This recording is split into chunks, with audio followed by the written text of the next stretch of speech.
Was würdet ihr machen, wenn ihr mit dem Fahrzeug unterwegs seid und auf einmal zeigen euch die Leute den Megavogel, weil euer Fahrzeug quietscht wie die Hölle und ihr wisst nicht, was auf einmal los ist? Auf jeden Fall. Auf jeden Fall. Genial. Und ich zeige euch jetzt, woran sowas liegen kann. Dann können wir genau analysieren, wo es herkommt. Entweder von diesem Bremssystem oder von dem Bremssystem hier drin. Schaut mal genau her. Dieses Rad kann ich nicht mehr bewegen. Und das bauen wir jetzt auseinander, schauen uns das an und hoffentlich können wir es für den Kunden kostengünstig reparieren. Ansonsten muss eben ein neuer Bremssattel her. Verrückt. So, auf jeden Fall. Und schaut mal hin, oder habt ihr gesehen, absolute YouTube-Video-Produzierseuche. Keine Ahnung, was ich dagegen machen soll. Somit wünsche ich euch schon mal viel Spaß mit dem Video. Nicht vergessen, Like da lassen, wenn ihr uns noch nicht kennt, Kanal abonnieren, ältere Videos anschauen. Wir haben schon sehr coolen Content und ich würde sagen, wir fangen an.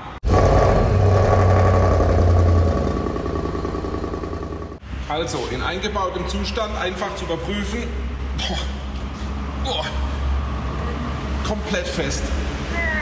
Kann das Rad kaum bewegen. Irre. Und zum Vergleich auf der anderen Seite, schaut her, ganz einfach. Somit wissen wir zumindest schon mal, dass auf der rechten hinteren Seite der Hund begraben ist.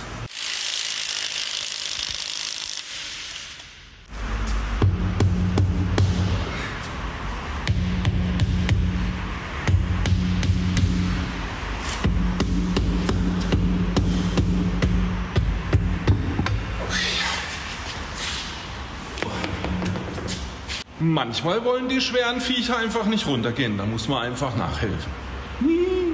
Also so wie es aussieht, alles komplett fest, fährt der Bremskolben nicht mehr zurück und drückt halt die Bremsbacken permanent gegen die Scheibe und deswegen hat das Ding keinen Freilauf. Hier ist jetzt dann die erste Variante, dass wir hier die zwei Schrauben aufmachen, den Sattel hier runternehmen und mal schauen, was mit dem los ist. Der Sattel wird halt irgendein Problem haben. Den Bremskontakt ziehe ich immer lieber vorher ab, bevor ich den irgendwie abreiße. Ich lasse den lieber so hängen, weil die Bremsklötze selber haben eigentlich noch ganz gut Profil drauf. Was natürlich auch sein kann, wir haben ja hier eine innenliegende Trommelbremse sozusagen für die Handbremse. Da geht hier unten das Handbremsseil rein und hier innen drin haben wir nochmal Bremsbacken, die die Scheibe sozusagen blockieren können. Aber das können wir feststellen, wenn der Sattel unten ist, ob das dann immer noch blockiert. Dann können wir genau analysieren, wo es herkommt. Entweder von diesem Bremssystem oder von dem Bremssystem hier drin.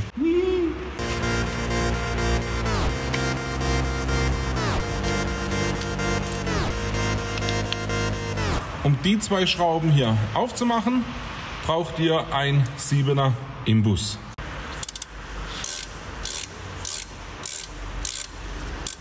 Da hier der Stoßdämpfer bei der Bremsanlage ist, kann man sich auch ein bisschen so helfen, dass man eben hier diese Nuss nimmt mit einem Gabelschlüssel, das dann von Hand zu öffnen. Ja, habt ihr gesehen, schon zweimal den Gummihammer gebraucht, ne? Verrückt. Und jetzt gucke ich mal, dass ich den Kolben ein bisschen gelöst bekomme, damit ich das Ganze hier rausnehmen kann. Da ist es am besten, ich drücke hier etwas gegen die Bremsbeläge mit einem großen Schraubendreher.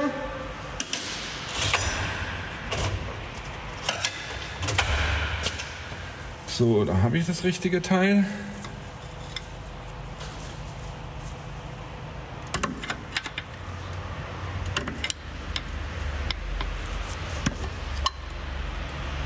So, jetzt ist schon etwas lockerer. Das gleiche noch hier.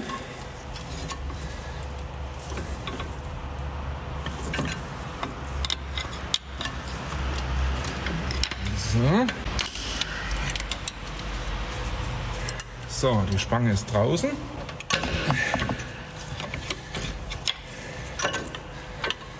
So. So, den Bremsbelag haben wir jetzt auch mal draußen hier. Den Bremsbelag können wir auch mal entnehmen. So, und jetzt sehen wir, Aha, aber es quietscht. Und genau dieses Quietschgeräusch war so auffällig, dass eben die Leute unserem Kunden den Vogel gezeigt haben. Ne? Das bedeutet Bremsscheibe runter. Ich habe hier immer so schöne Gummihackerl. Da kann man sich den Bremssattel immer schön hier hinhängen. Und als nächstes kommt die Spange hier weg. Dazu braucht man einen 18er Gabelschlüssel und einen guten Hebel. Oh. Ist auch offen. So, und schon haben wir die Zange weg. Aber jetzt nehmen wir das hier mal runter. Dazu müssen wir hier die Schraube öffnen. Und eine T50 braucht ihr dafür. So, jetzt muss ich mal da reingucken, wo der Spanner ist. So, hier ist auf jeden Fall mal das Spannschloss. Hier sind die Belege eingehängt. So, und hier ist das Stellrad. Hier ist das Stellrad. So, wenn ihr jetzt mal in dieses Loch hier reinschaut, seht ihr ein kleines Stellrad und da muss man mit dem Schraubenzieher reinfahren und das Rädchen in die richtige Richtung drehen, damit sich die Parkbremse entspannt, also zusammenzieht und dann es möglich ist, die Bremsscheibe hier runterzunehmen. Man sieht auch ganz genau, wie weit es ausgefahren ist. Das heißt, ich versuche das jetzt mal zu drehen in die richtige Richtung. Nehmen wir dazu noch einen etwas größeren Schraubendreher. Ja, es geht in die richtige Richtung.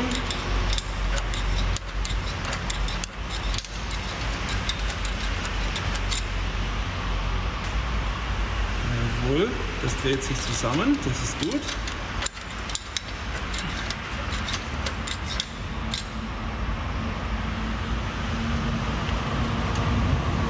Und jetzt geht es auch schon nicht mehr weiter. Jetzt sind wir auf Vollanschlag, das heißt, jetzt müssen wir die Scheibe runterbekommen. So, die wird auch einigermaßen fest sitzen. Da müssen wir wahrscheinlich auch wieder mit dem Gummihammer ein bisschen nacharbeiten.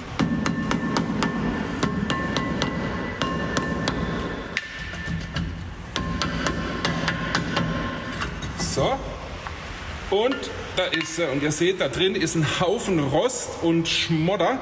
Und das machen wir jetzt einmal richtig sauber und schauen uns auch gleichzeitig die Belege dazu an. So, schauen wir mal genauer hin. Hier ist alles voll. Hier dreht es richtig schön sauber. Die Belege, ja, die besten sind es nicht mehr. Aber da ist es halt oft so, durch diesen ganzen Rost und Staub und was da drin, dann kann es sein, dass sich irgendwelche Partikelteile da drin verkanten und eben dieser Bremse hier drin das Leben schwer machen. Und dann quietscht es halt wie Hölle oder es blockiert einfach dann, weil hier unten, jetzt nehme ich mal die Lampe, hier unten seht ihr, das ist Spannschloss. Und wenn ein Auto mal etwas länger steht, kann das verrosten und festsitzen und macht dann einfach nicht mehr auf. Und das werden wir jetzt richtig schön schmieren und frei machen, damit es wieder sauber freigängig ist. Und dann sehen wir weiter. Ich habe mir jetzt hier mal eine Wanne untergestellt und das Auto noch weiter nach oben gefahren. Ich werde mal die Kamera hier so positionieren, damit ihr da mitschauen könnt. Und jetzt werde ich das alles mal richtig schön durchreinigen. Und dazu gibt es ein bisschen Musik. Viel Spaß dabei!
Ja, ihr habt jetzt gesehen, dass der obere Bremsbacken sich wunderbar bewegt hat und der untere jetzt nicht so. Jetzt gucken wir mal, warum der fest sitzt.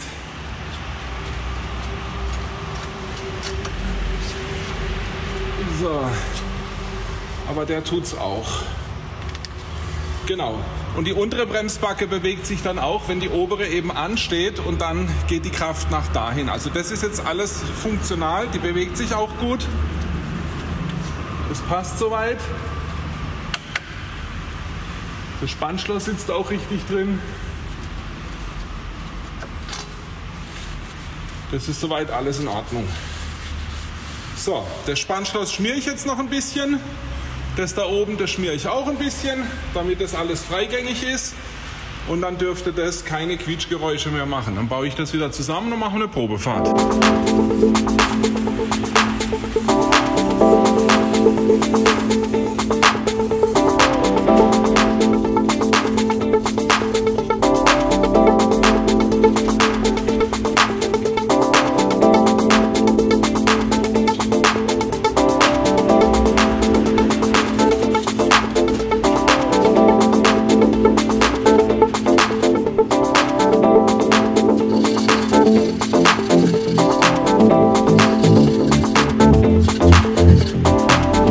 Und wenn ihr mal hier hinschaut, ich mache mal die Lampe dazu an, da hat sich auch ein Haufen Rost in der Bremsscheibe und Stückchen, die ihr hier unten seht, abgelagert.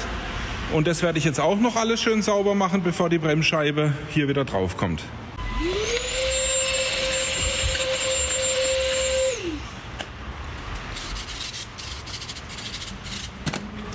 Hier habe ich so ein schönes Entgradungswerkzeug. Da kann man hier so richtig schön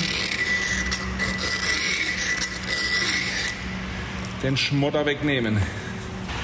Das Problem ist, die Bremsscheibe selber ist echt noch gut und die ist auch mordsteuer für den G63 AMG. Und deswegen, solange das Material noch gut ist und auch die Bremsbacken hier, die sind noch richtig, da ist noch richtig was drauf, die sind nicht alt. Der Kunde fährt halt nicht viel mit dem Fahrzeug und das in der Garage ist jetzt nicht geheizt und dann rostet das Ganze auch mal gern ein. Und ja,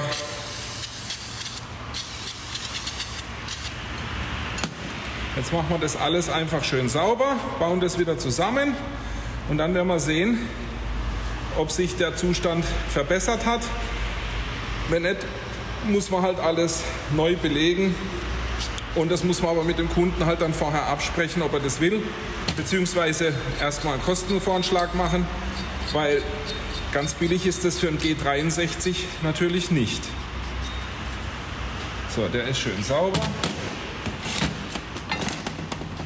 Jetzt machen wir den hier noch ein bisschen sauber.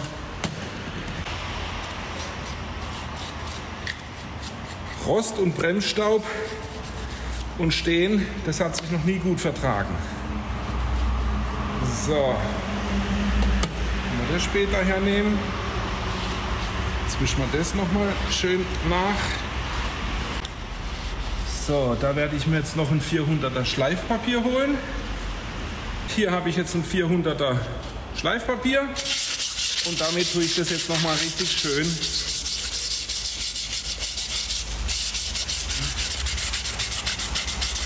sauber machen.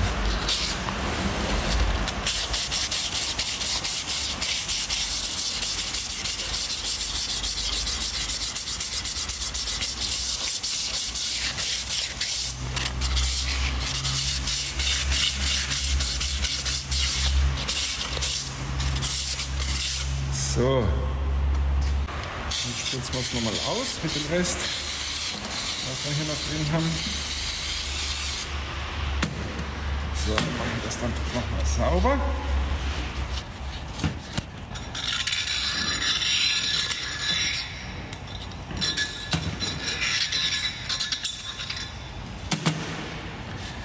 So, jetzt haben wir überall den Grat auch weg.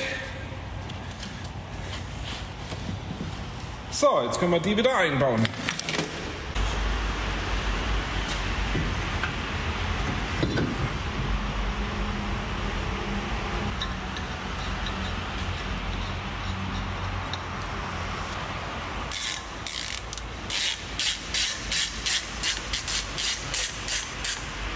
So, das gut handfest anziehen, damit es der nächste wieder aufkriegt. Dann haben wir hier nochmal einen neuen Bremsenreiniger, dass wir die Scheiben schön sauber kriegen. Das Ganze noch von der anderen Seite.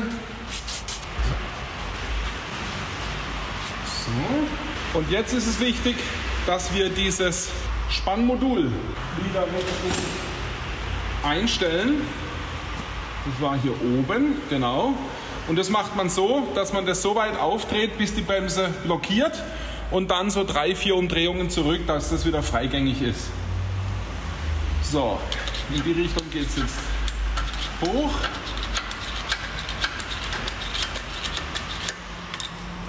So, jetzt blockiert es schon.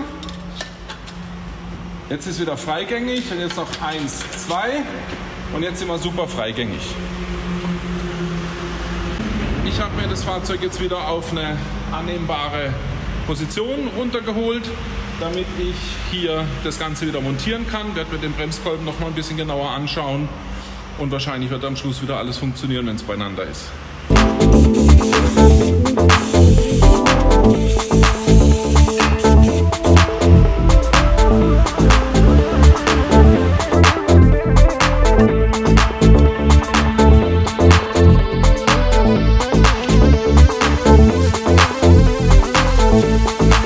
Wichtig ist, dass man das hier wieder gut festzieht, damit die Zange hier richtig fix ist. Hört sich jetzt ganz gut an, quietscht auch nichts. So. Also ihr habt gesehen, der Bremskolben, wenn ich die Bremse drücke, funktioniert einwandfrei. Der fährt nach vorne, von daher hier keine Probleme. Ich werde den jetzt wieder zurückstellen und dann die Bremse wieder zusammenbauen. Hier habe ich jetzt ein ganz schönes Gerät. Das ist mein Bremskolbenrücksteller und der funktioniert bei mir mit Druckluft. Und hier kann ich jetzt den Bremskolben wunderbar damit zurückstellen. So, ihr seht, der Bremskolben ist wieder schön zurückgefahren. Jetzt kann ich das entspannen und raus damit. So, vielleicht sieht man das jetzt ganz gut. Bremskolben ist jetzt wieder zurück auf Position und Bremsbeläge rein und los geht's. Der mit dem Bremskontakt, der kommt da hinten rein. Den setzen wir jetzt schön hier ein. So, der ist wieder drin. Die Nummer 2, die kommt hier vorne rein. Auch schön. Zack, zack, zack, zack. Dann können wir das hier schön reinsetzen. Dann gib mal her, mein Freund. So, den Bremskontakt tue ich gleich wieder reinsetzen. Das passt auch wieder. Ja, dann schrauben wir das Ding zu. So, mal handfest angezogen. Das Ganze hier auch noch. So, hier kann ich es gleich mit der Ratsche machen. So, 30 Newtonmeter oder kurz gut handfest anziehen. Die Plastikkappe hier nicht vergessen, die wieder drauf. So, und jetzt noch die Seite. Da brauchen wir wieder unser Hilfswerkzeug. So, und hier auch gut handfest zu. Jawohl. Und auch auf der Seite das Kapperl nicht vergessen. So. Jetzt ist unser ganzes Ding wieder zusammen. Ich werde jetzt mal ohne das Rad montieren das ganze Auto starten. Ich werde auch mal die Räder drehen und mal anbremsen und auch wieder locker lassen, wieder die Räder drehen und dann hören, ob es schleift oder ob es alles passt. Und dann final das Rad drauf und dann ist es erledigt.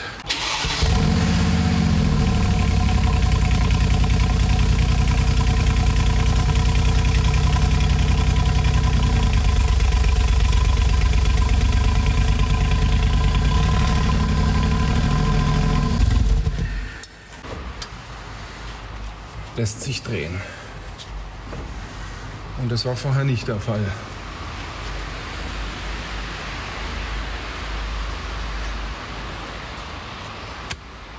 So, ich würde sagen, das war ein voller Erfolg. Die Bremsscheibe, die dreht wieder. einwandfrei. Ich würde sagen, das war ein voller Erfolg. Wie das Rad wieder drauf geht, könnt ihr euch denken. Das werde ich jetzt nicht mehr filmen. Auf jeden Fall. Auf jeden Fall. Auf jeden Fall. Genial. So.